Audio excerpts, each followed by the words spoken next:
Good morning everyone. It's 10 in the morning. So it's supposed to be our second day here sa Dinadiawan Beach na located sa Ipacalaw, Aurora. So ngayon lilibot ko kayo dito sa shore kung ano yung itsura ng beach. So magana muna tayo. Medyo malalim dito. Galing. Kasi low tide ngayon. So lakad tayo dito na konti. So ang Ipacalaw, Aurora ay third class municipality ng Aurora. So 1.5 hours siya from Baler kung drive mo dito. So napapansin ko dito sa dagat dito sa Dinadiawan Beach. Yung ano siya, mas chill siya dito. Hindi ganun kalakas yung alon compare dun sa Sabang Beach ng Baler. At ang maganda rin dito, yung sand. Hindi ganun hindi mabato, hindi malalaki. Compare sa beach ng Sabang, ano siya, finer and white sand siya.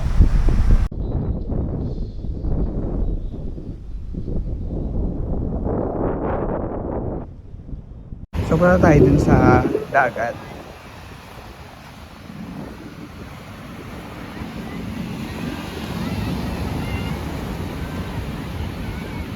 Actually, konti lang naliligo dito.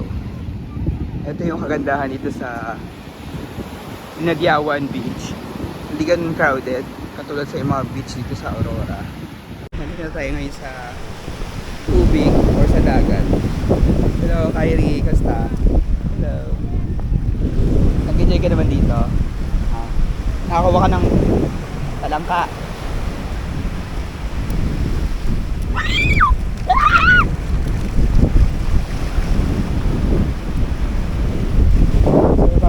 Sobrang chill lang, hindi ganun kalakas yung alon.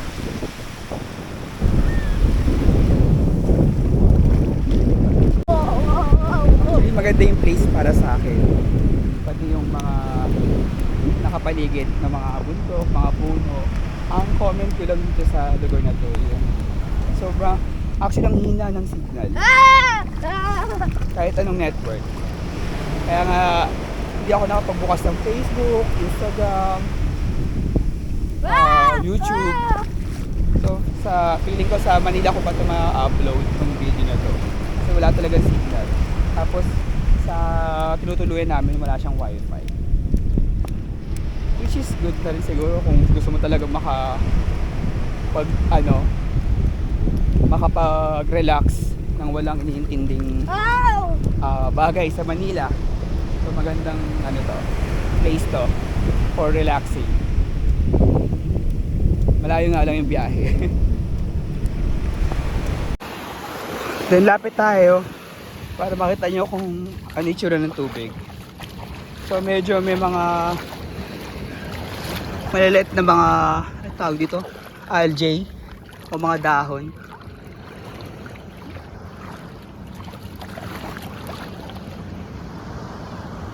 Meron din ditong ATV rentals.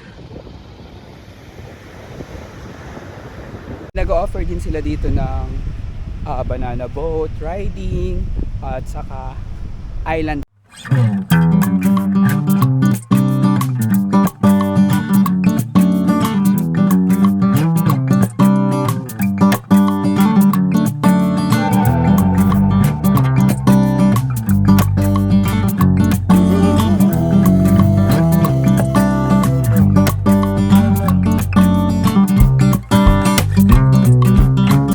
Dinadiawan Beach, pwede ka na rin maupo dyan sa mga maliliit na kubo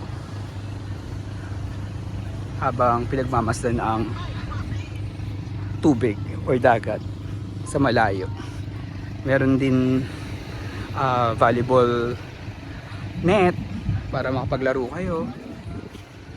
Ito ginagusto ko itong part na to, diba?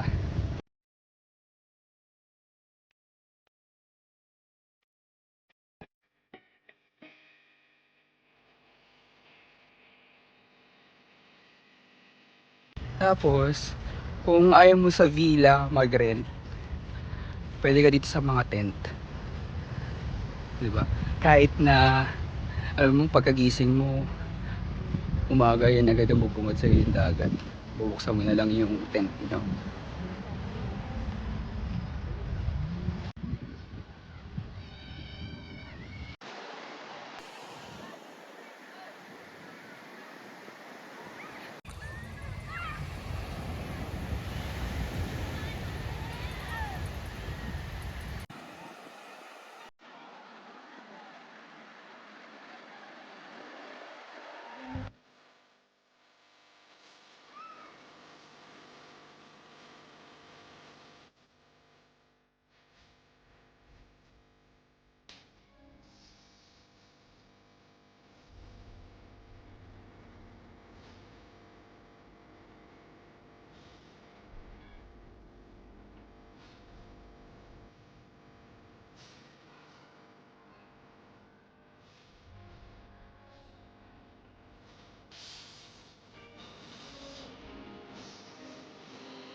Robin Pucci!